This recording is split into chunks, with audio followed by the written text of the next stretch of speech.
The story of Jonestown is one of the most disturbing events in modern history, not only because of what happened, but because of how it happened.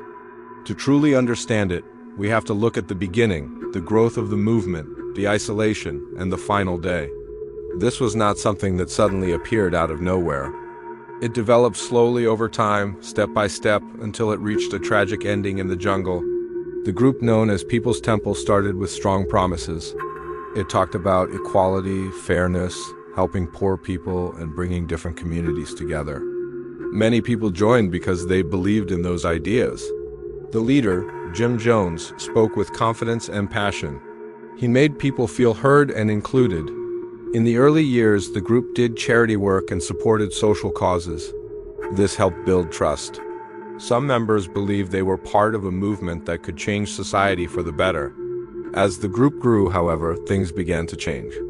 Members were encouraged to live closely together and spend more time inside the community. Over time, outside relationships became weaker. Family visits were limited and criticism was not welcomed. Some former members later explained that questioning leadership was discouraged. Meetings became long and emotional.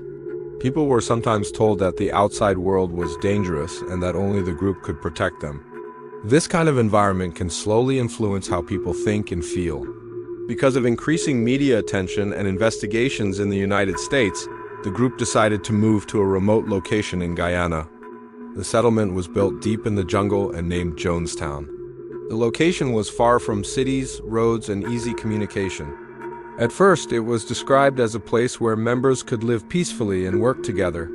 But the isolation made it difficult for people to leave freely or check information from the outside world. Being far away from family and independent support can increase dependence on leadership.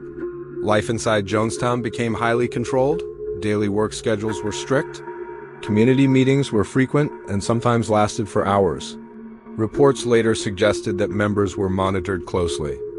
Over time, fear became a major theme in discussions. Some leaders warned about threats from outside forces.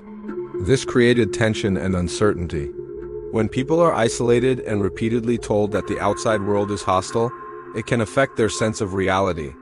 In 1978, concerns reached U.S. officials. Families of members sent letters asking for help. Journalist investigations also raised questions about conditions in the settlement. Because of these concerns, Congressman Leo Ryan traveled to Guyana with a small team to investigate. He wanted to see the situation directly and speak with residents. During his visit, some people privately asked to leave with him. This was a serious sign that not everyone felt safe or satisfied inside the community. When Ryan and his group were preparing to return, a violent attack occurred at the nearby airstrip. This event shocked the world. It marked the beginning of the final tragic sequence inside Jonestown. After the attack, leadership inside the settlement became more fearful and chaotic. A large gathering was held. During this meeting, audio recordings captured what was happening. These recordings are now widely known and studied.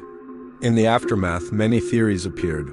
Some people questioned whether external intelligence agencies were involved. One organization often mentioned in these discussions is the Central Intelligence Agency. While conspiracy theories spread widely, official investigations did not confirm direct involvement. Most historical research points to internal leadership decisions, extreme isolation, and psychological control as the main factors.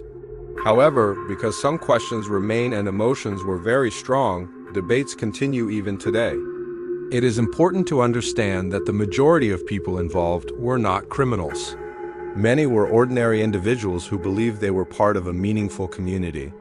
Some may have felt trapped, while others may have remained loyal to their beliefs until the end. The situation was complex, involving emotion, authority, fear, and trust. This complexity is one reason the event is still studied in psychology and history classes around the world. The tragedy had a major impact globally. Governments became more aware of warning signs related to isolated groups. Families learned the importance of staying connected with loved ones. The event also influenced how journalists and officials respond to reports of closed communities. It remains one of the largest tragedies of its kind in modern history. Today, the story of Jonestown serves as a reminder of how powerful leadership, isolation, and fear can shape decisions. It teaches the importance of critical thinking, open communication, and transparency. It reminds us that communities need balance, freedom, and accountability.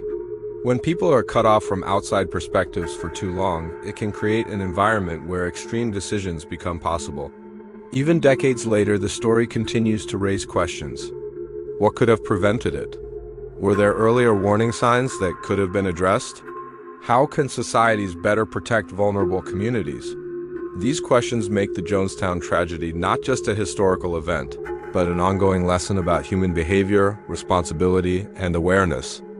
The jungle settlement is now silent, but the recordings, reports, and investigations keep the memory alive. The story remains powerful because it shows how trust can grow, how control can expand, and how quickly a community can change under pressure. It stands as one of the most important examples in modern history of how isolation and influence can lead to devastating consequences.